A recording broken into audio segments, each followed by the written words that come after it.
اب اس کا جواب ہے شاعر کے انداز بیان پر تبصرہ۔ جو ہم نے الف والے پہلے والے شعر پڑھے ہیں اس کا یہ ہے اور بے والے کا یہ ہے۔ یہ اشعار اللہ تعالیٰ کی قدرت، وحدانیت اور کائنات میں اس کی جلوہ گری کی عکاسی کرتے ہیں۔ شاعر نے نہایت دلنشین اور بلیغ انداز میں اللہ تعالیٰ کی عظمت کو بیان کیا ہے۔ سوالیہ طرز بیان اختیار کر کے شاعر قاری کو غور و فکر کی دعوت دیتا ہے کہ زمین و آسمان کے نظام کو چلانے والا کون ہے۔ شاعر نے افق افق، جبل جبل اور صدف صدف جیسے الفاظ کی تکرار سے اشعار میں ایک خوبصورت لحن اور معنوی گہرائی پیدا کی ہے۔ اب ہم بے والا پڑھتے ہیں۔ یہ اشعار اللہ تعالیٰ کی صفات اور اس کی ذات کی ہماگیریت پر روشنی ڈالتے ہیں۔ شاعر نے اللہ کو حاجت روا، مشکل کشا، خالق دو جہاں اور تمام مخلوقات کا خدا قرار دیا ہے۔ وقت کی ابتدا اور انتہا دونوں اللہ تعالیٰ کے تابع ہیں اور جو اس کی لامحدودیت کی طرف اشارہ کرتا ہے۔ آخری شعر میں اللہ کو انسان کے دکھوں کا مداوا اور ٹوٹے دلوں کا آسرا بتایا گیا ہے، جو اللہ تعالیٰ کے رحم و کرم کو اجاگر کرتا ہے۔ مجموعی تبصرہ: دونوں حصوں میں شاعر نے انتہائی عقیدت اور محبت کے ساتھ اللہ تعالیٰ کی قدرت، جلال، جمال اور رحمت کو بیان کیا ہے۔ ان اشعار میں سادگی اور روانی کے ساتھ ساتھ گہرے فکری معنی بھی موجود ہیں۔ الفاظ کی تکرار، متوازن تراکیب اور سادہ مگر بلیغ انداز بیان ان اشعار کی دلکشی کو مزید بڑھا دیتے ہیں۔ اس کے بعد ہے لکھنا۔ سوال نمبر 4 ہے نظم کے اشعار کے حوالوں، شاعری کے پس منظر، انداز بیان، شعری محاسن کے استعمال کی وضاحت کے ساتھ تشریح کر سکیں۔ اشعار کی تشریح ہو چکی ہے، اس کے لیے آپ میری پہلی ویڈیو دیکھ سکتے ہیں جس کے اندر تمام اشعار کی تفصیل سے تشریح کی گئی ہے۔ اس کے بعد ہے قواعد زبان شناسی۔ اس میں تھیسورس کا استعمال کرتے ہوئے درج ذیل کے الفاظ بنائیں جبکہ لغت کی مدد سے ان کے معنی بھی بتائیں، جیسے وطن، مدرسہ، باغ، خاندان، فرنیچر۔ یہ لفظ ہے جو پھر اس سے الفاظ بنا وہ یہ ہے اور یہ اس کے معنی ہیں، جیسے وطن، ملک، دیس، دھرتی کو وطن کہا جاتا ہے، وہ جگہ جہاں کوئی شخص پیدا ہوا ہو۔ مدرسہ، اسکول، درسگاہ، مکتب یعنی کہ پڑھانے کی جگہ۔ باغ، چمن، گلستان، سبزہ زار، پھلواری۔ خاندان، قبیلہ، کنبہ، گھرانہ، کسی گھر کے کچھ اشخاص۔ فرنیچر، ساز و سامان، گھر کا سامان، گھر یا دفتر میں استعمال ہونے والا لکڑی یا دھات کے بنے ہوئے سامان جیسے کرسی، میز، الماری وغیرہ۔ آگے ہم نے اعراب لگانے ہیں۔ یہ کچھ لفظ ہیں جیسے جلوت ہے، جیم پہ زبر ہے، یہ لام کے ساتھ مل رہا ہے اور یہ اس کے اعراب جو ہیں وہ لگ گئے ہیں۔ اس کے بعد ہیں مترادف الفاظ۔ مترادف الفاظ ایسے الفاظ جن کے معنی ایک جیسے ہوں، مترادف الفاظ کہلاتے ہیں۔ مثلاً شب سے رات، آدمی سے انسان۔ اور سوال نمبر 7 ہے ہمارا، درج ذیل الفاظ میں سے مترادف الفاظ کی شناخت کرتے ہوئے ان میں سے ہم نے کرنی ہے، انہیں اپنی تحریر میں برجستہ استعمال کرتے ہوئے پیراگراف لکھیں۔ جیسے سحر، سحر کا وقت تھا، ہر طرف خاموشی اور تازگی کا سماں تھا۔ اب ہم نے صبح کو لے لیا، صبح کی نرم روشنی زمین پر بکھر رہی تھی اور پرندے چہچہانے لگے تھے۔ کسان کھیتوں کی طرف روانہ ہو رہے تھے کیونکہ اس خوشگوار موسم میں نئی فصل کی دیکھ بھال ضروری تھی، مگر کچھ علاقوں میں صفائی کا مناسب انتظام نہ ہونے کے باعث گندگی اور غلاظت پھیلی ہوئی تھی جس سے ماحول کی خوبصورتی متاثر ہو رہی تھی۔ بازار میں ایک چالاک اور عیار شخص لوگوں کو دھوکہ دینے کی کوشش کر رہا تھا، لیکن سمجھدار لوگ اس کی چالوں کو بھانپ گئے۔ راستے میں ایک درخت پر لٹکتا ہوا بیل دیکھ کر مجھے اس کی طوالت اور لمبائی کا حیرت انگیز احساس ہوا۔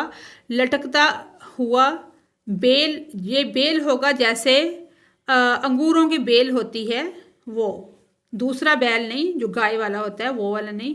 لٹکتا ہوا بیل دیکھ کر مجھے اس کی طوالت اور لمبائی کا حیرت انگیز احساس ہوا۔ اس کے بعد لغوی، اصطلاحی، مجازی اور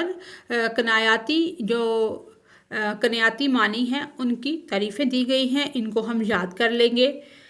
جیسے اردو زبان میں متعدد ایسے الفاظ موجود ہیں جن کا استعمال معنی کے لحاظ سے مختلف پہلوؤں سے کیا جاتا ہے۔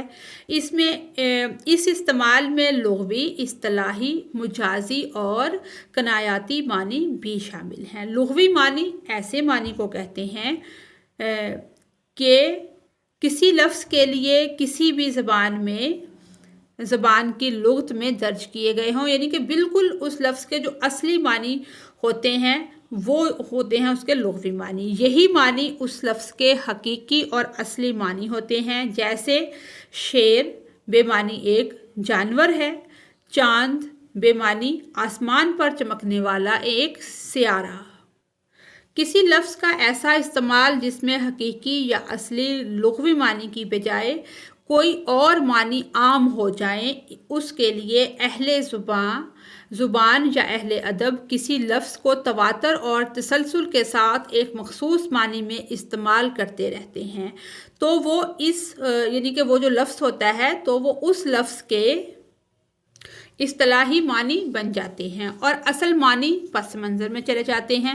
یعنی کہ جو لوگ مسلسل جو اہل زبان ہیں وہ استعمال کرتے آئیں تسلسل کے ساتھ، وہ معنی کیا ہوتے ہیں؟ اصطلاحی معنی ہوتے ہیں۔ مثال کے طور پر غزل کے لغوی معنی عورتوں سے باتیں کرنا، لیکن اصطلاح میں شاعری کی ایک مخصوص صنف سخن ہے۔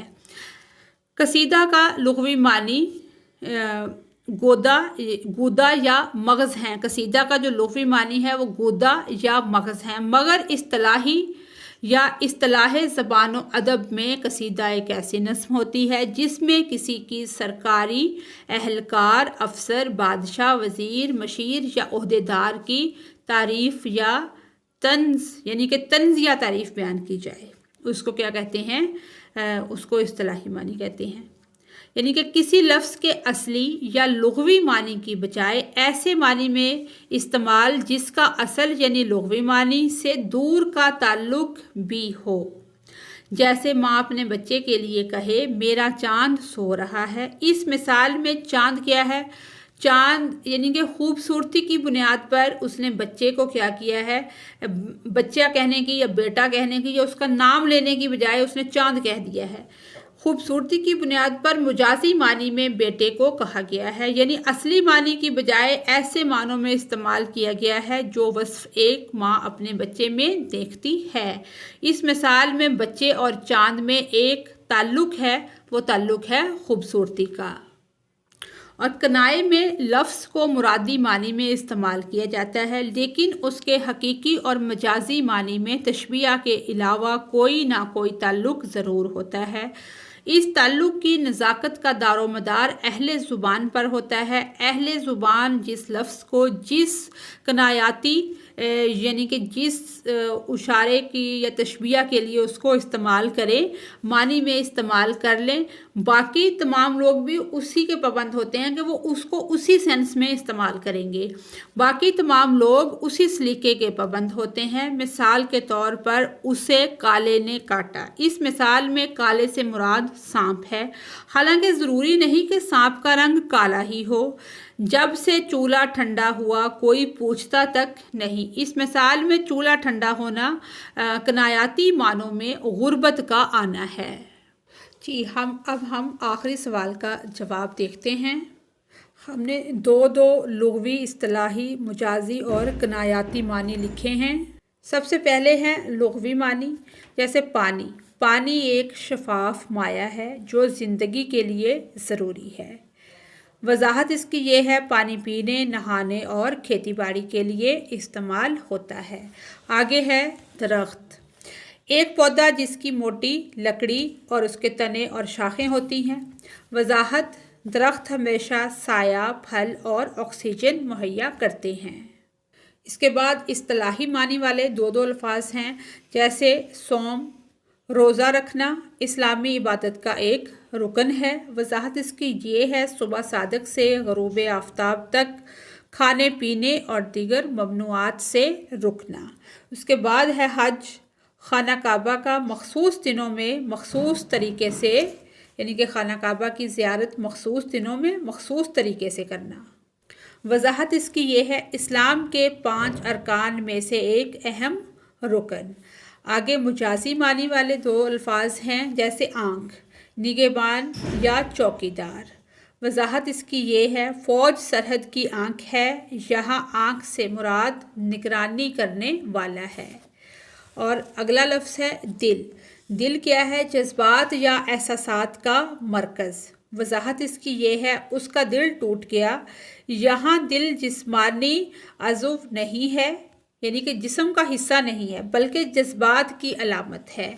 آگے ہیں کنایاتی معنی، جیسے سفید جھنڈا۔ سفید جھنڈے کا مطلب ہار ماننا یا صلح کرنا۔ وضاحت، آخر کار اس نے سفید جھنڈا لہرا دیا یا صلح پر آمادہ ہو گیا۔ ہاتھ پھیلانا، کسی سے سوال کرنا یا مانگنا۔ وضاحت اس کی یہ ہے، وہ مجبوری میں ہاتھ پھیلانے پر مجبور ہو گیا، یعنی اس نے مانگنا شروع کر دیا۔